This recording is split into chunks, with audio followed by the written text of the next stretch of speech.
minute. Did they really send me a fake San Martin? Is that even a thing? A fake homage? I don't know. Let's find out.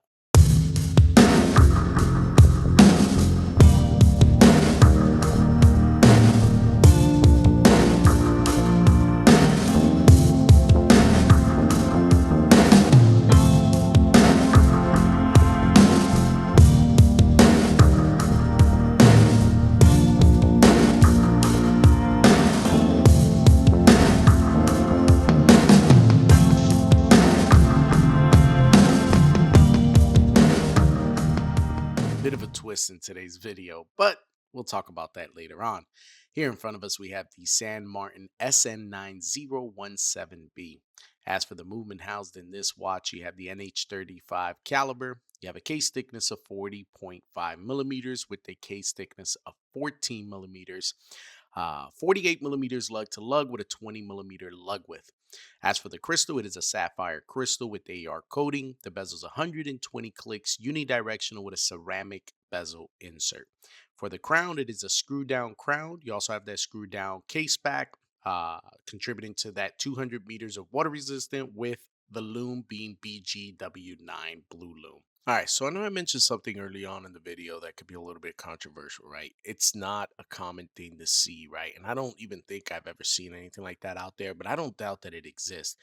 And that is a fake to a homage watch, a watch that you could pick up for under $200.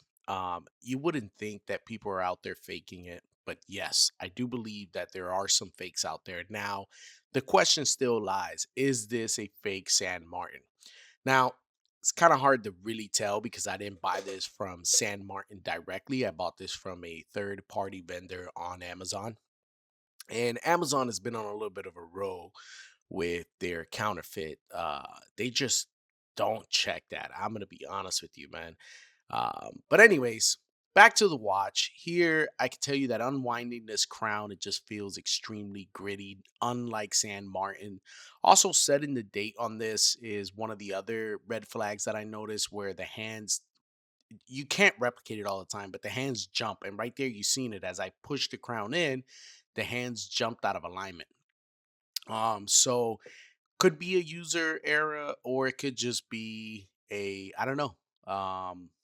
An issue with the movement itself.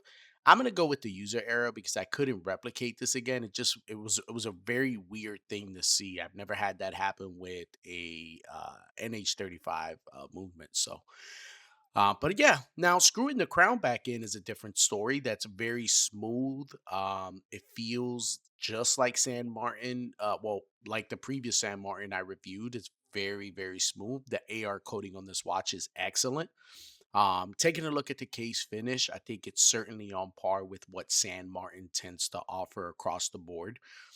There are some little concerns here and there, and they're all mainly going to be around this bracelet. But we'll get to the bracelet in just a bit. You have this nice high polish on the side. Now, this watch did came with a little scratch right there, if you can see it next to the lug, right out of the box.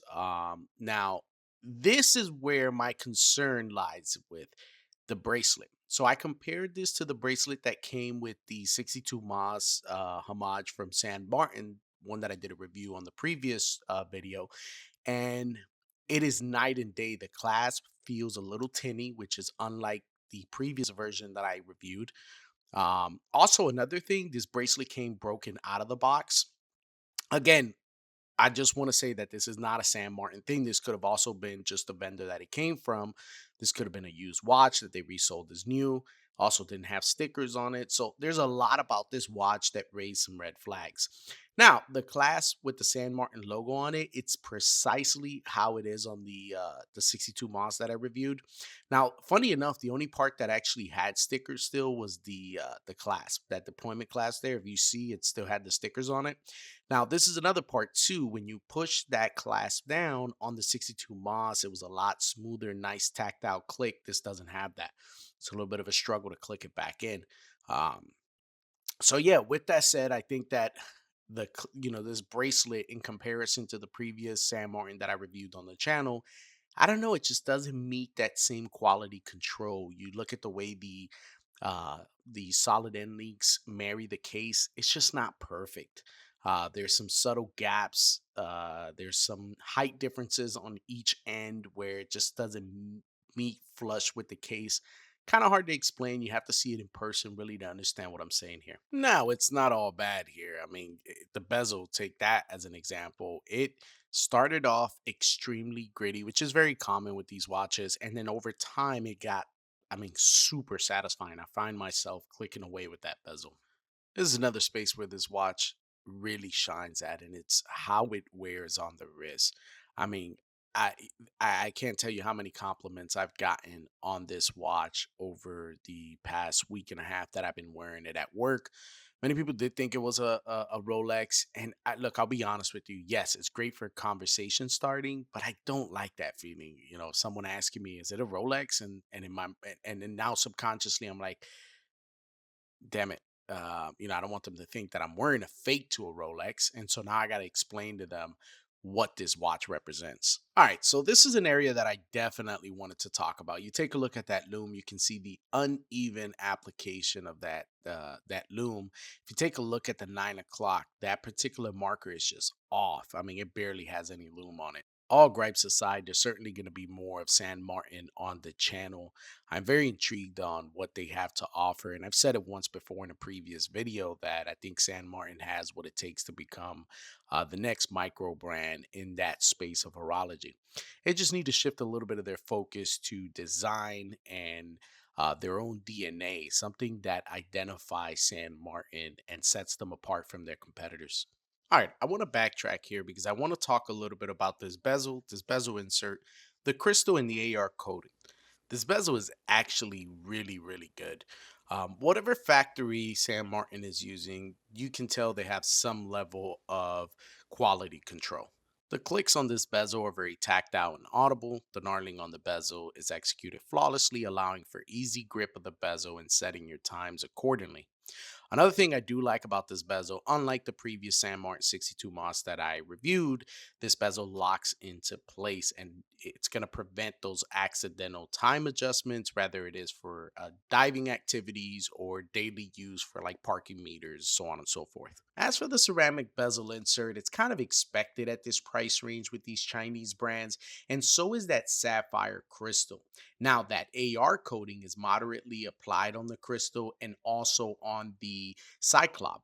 Now, talking about that Cyclop, I would have loved to have seen them reduce the magnification, keeping it true to the original Submariner, as it is kind of now making it less legible because of how magnified it is. Here's an upside to this watch that may answer the question that I asked earlier on in the video, and that is this watch real or fake? One of the things I can say is that this watch is holding really good time. I'm getting about plus 3 seconds a day, which is impressive.